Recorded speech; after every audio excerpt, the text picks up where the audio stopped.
It is 6:49 here this Tuesday. Back with your top stories in our Smart Start. And new this morning, the impacts of the guilty pleas for 3 of 7 defendants in the Sam Nordquist murder case.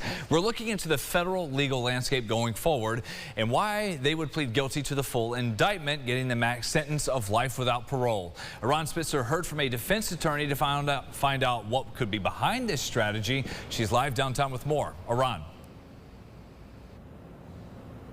Brennan, we first learned about the pending federal investigation into the Sam Nordquist murder case when Precious Arzuaga pled guilty. That was at the end of June when the judge was going through that guilty plea to accept it. She did acknowledge that pending investigation. Sam was a 24-year-old trans man from Minnesota. His family says he came to the Finger Lakes to meet Arzuaga after connecting online. Sam was tortured and beaten to death and kept at Patty's Lodge in Hopewell. His body was found in a field in Yates County last year.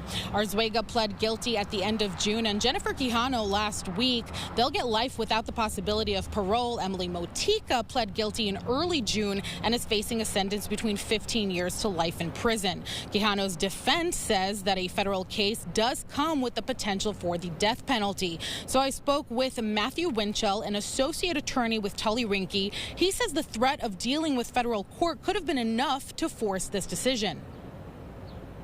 Federal court versus state court, it's a totally different ball game. You know, there's a totally different set of rules. It's not as upfront as it is with state court, and you never know what's going to happen when you get into federal court. Sentencing is up to the judge, and a lot of people would rather keep it in state court, deal with the district attorney's office, than to get it transferred into federal court and have to deal with the U.S. attorney's office and the federal courts. It can be a nightmare. To be very clear here, no federal charges have been announced, and it's not even clear what crimes those would cover. There are still 4 defendants set to go to trial in the state's case. Reporting, Aron Spitzer, News 8. Aron, thank you. And more updates. Rochester police need help identifying this man as part of an ongoing murder investigation. There are some photos. The victim, 77-year-old Mark Steckloff, was found dead inside his apartment on North Union July 3rd. RPD did not share any more details about his cause of death, but says no arrests have been made. If you have any information on who this man is in those pictures, or you have video from the area around the time of that summer homicide, you're asked to call 911, or you can reach out to detectives with the Major Crimes Unit at 428-7157. Following up on 2 drownings within the last week, starting with a man found dead in Little Sodas Bay. He's been identified. Troopers say last week 70-year-old Thomas Kane of Sterling got off a boat and jumped in the bay to cool off, but was unable to make it back to the vessel as it drifted off due to high winds. A 69-year-old woman got in the water trying to help the man, but he never resurfaced. The woman was later saved herself. That investigation is ongoing. In Ontario County, search teams have found the body of a missing swimmer who disappeared late Sunday in Canandaigua Lake. 51-year-old Patrick Colosino was last seen in the water after he jumped off the boat. Witnesses say they were no longer able to see him a few minutes later. Then Monday morning, they did find a body 125 yards from the eastern shoreline. New this morning, a federal judge is blocking the Trump administration from canceling billions of dollars in federal grants going to states based on changes in priorities from the administration. The ruling came in a lawsuit brought by New York and a coalition of 23 other states. The judge ruled federal agencies cannot withhold funding already approved by Congress by changing grant priorities after the awards have been made and given out. New York Attorney General Tish James welcomes the decision, while the feds still have the option to appeal. The latest we're finding out on a Rochester woman accused of stealing more than $150,000 from seniors at St. John's Nursing Home. According to the state investigation, 56-year-old Tammy Eccles worked at that site as a senior account specialist who had to handle all the billing for residents and families for expenses not covered by Medicaid. Eccles is accused of stealing the funding, using that money to send out fraudulent checks to businesses she owed money to, and giving some money to friends and associates for more than 2 years.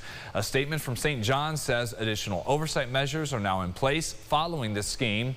Eccles is facing a max sentence of 5 to 15 years in prison if convicted. Your sunrise traffic here, about 6 minutes to go until the top of the hour. Can tell you that we're okay. Things are moving along just fine on the main expressways. Just keep in mind, still have some major road work going on, including the likes of 590 there, the bridge replacement project over Monroe Avenue and in Bushnell's Basin at the canal as well. And with all that construction going on, the state DOT is continuing its crackdown on drivers speeding through the work zones. Department officials say they are deploying more work zone cameras with state support. Last year, there were more than 300 crashes in state DOT construction areas. The agency's commissioner says drivers can expect to see more cameras out mounted on vehicles on the side of the road in order to improve safety and protect the highway workers. Unfortunately, it's a sad fact that work zone safety is a matter of life and death.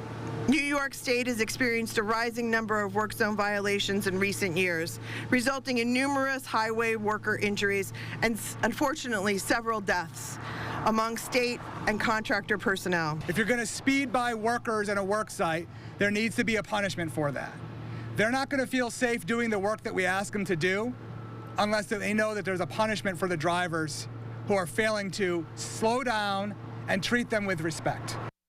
Fines do start at $50 and they go up with each following violation. Final check of the forecast here. We know afternoon storms. That's what we're tracking today. Yeah, that's right. Strong wind gusts are going to be the #1 threat out of those storms. 50+ mile-per-hour winds.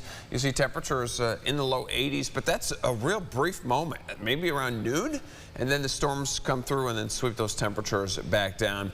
Much cooler tomorrow, 70 degrees, and I should just put it in the upper 60s there because it will be much cooler. Scattered rain showers here and there. Nice little stretch. Thursday, Friday look great. And then as we head towards a very busy weekend, right now, it looks pretty good with dry weather back into the 80s. Rick Ross, downtown, the ballpark.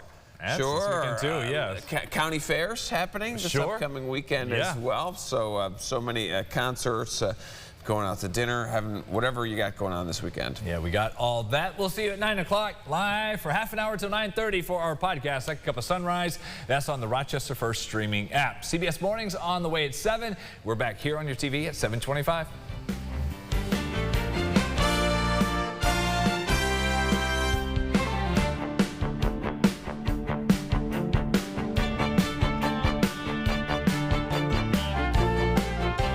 Follow News 8 wherever you are on RochesterFirst.com, Facebook, X, and on our app for news and weather.